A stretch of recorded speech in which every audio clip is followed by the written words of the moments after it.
means dynamic cross section, and it was completely dynamic for the chainage which we have selected, and it does change with any change you make in you within your design. Everything will be automatically updated. Your 3D design model of the road, your quantity calculations, quantity reports, as well as your cross section views.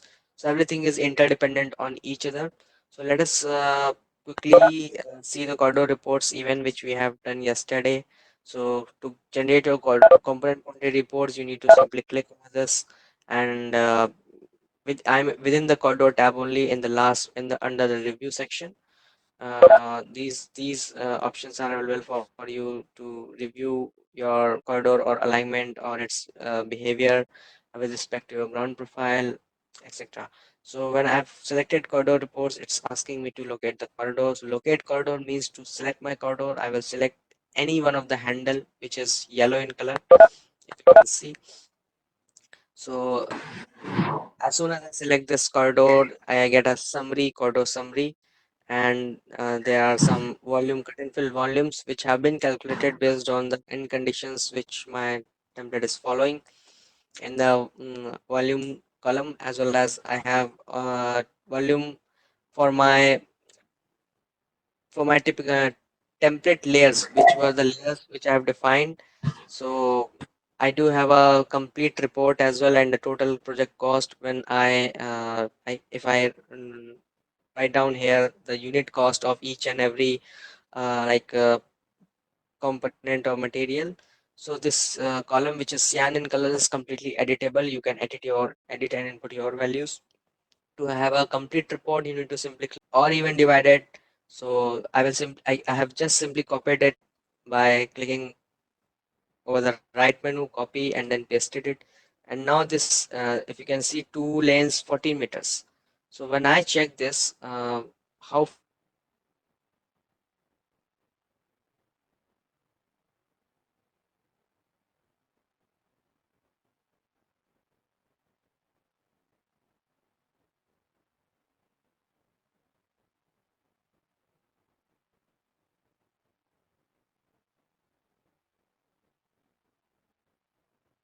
so that we can see how transition is going to take place, how tapering is going to happen when the road width is increasing or decreasing.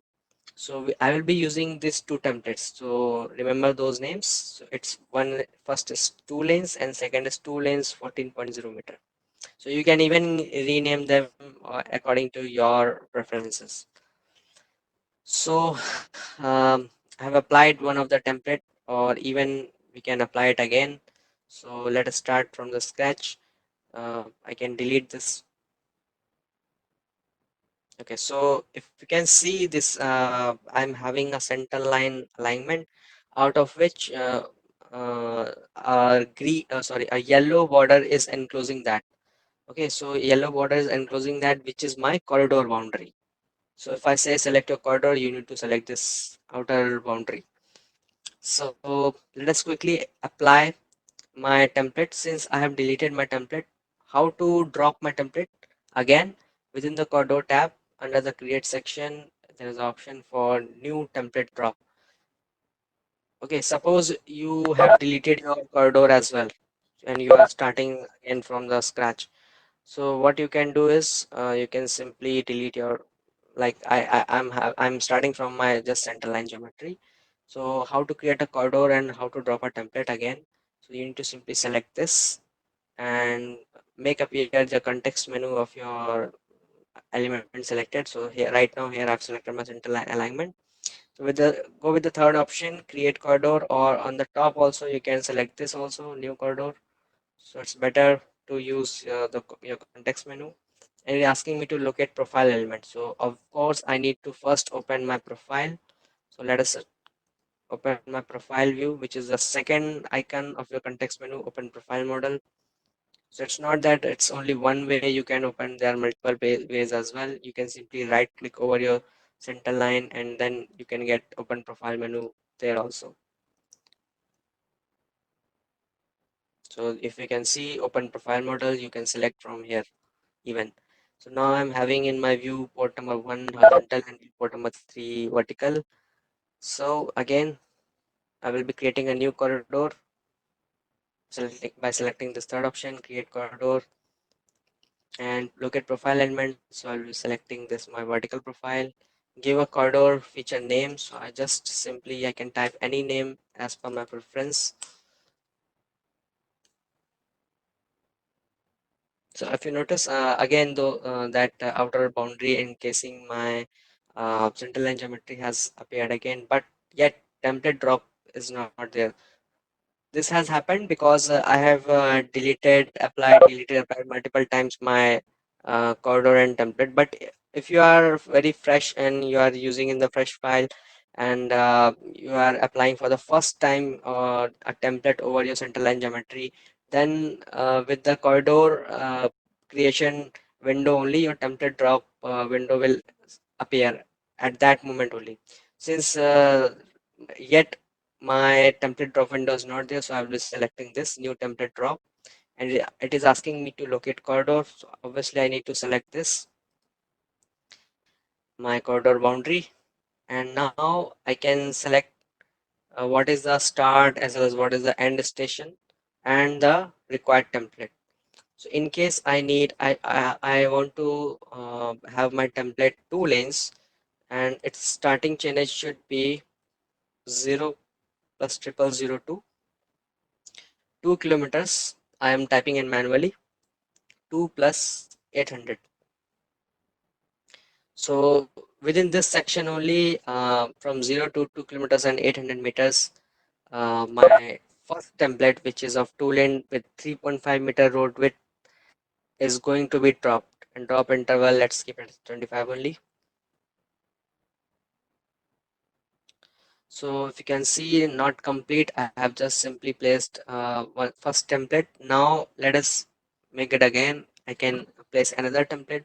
So one way you can go with a new template drop again right over here, but it's better to use Explorer window where I can have a look and in a tabular form of all the templates. You need to select Explorer, and you need to drop down within the open roads model.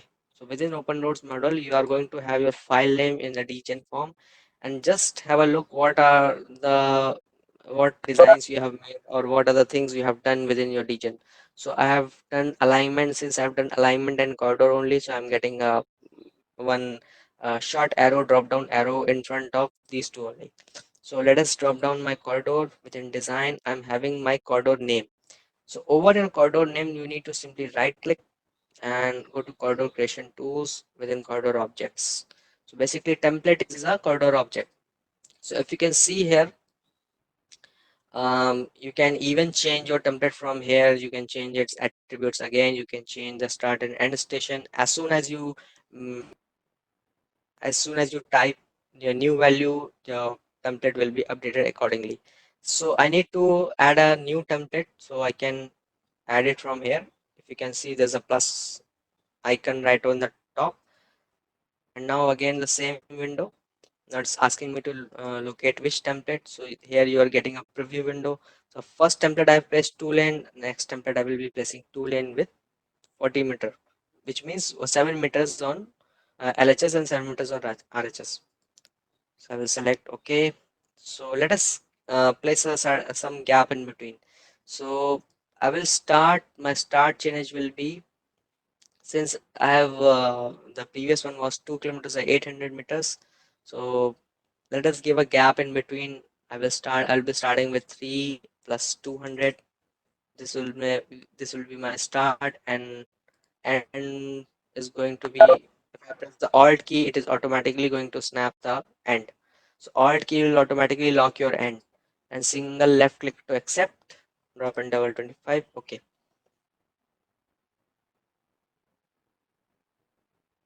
So within this corridor objects window, you can see now your two template drops. Similarly, you can add as many as typical cross sections within this single corridor.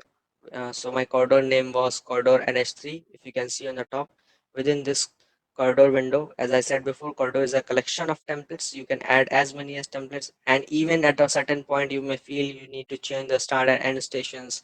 You need to change template type, you can do it from this window even. So let's close this again, and take a note here, like we are having now three parts in our corridor. First is my first template of 2 lanes of 3.5 meter road width lane. Second is my transition zone. However, the lines are connected, but still the transition is not. We haven't yet checked the transitions. And third is my another template, which is having its road width as 7 meter, which is just double of this 3.5 meter. So let us take a look over here. So there is no transition yet provided, and if we can just note, let me close this vertical first for a better viewing. If you just note that my first template drop handle is this, as well as my second template drop handle is this, and there is a gap of 400 meters between them. So transition length will certainly depend as per your project requirement or as per your standards.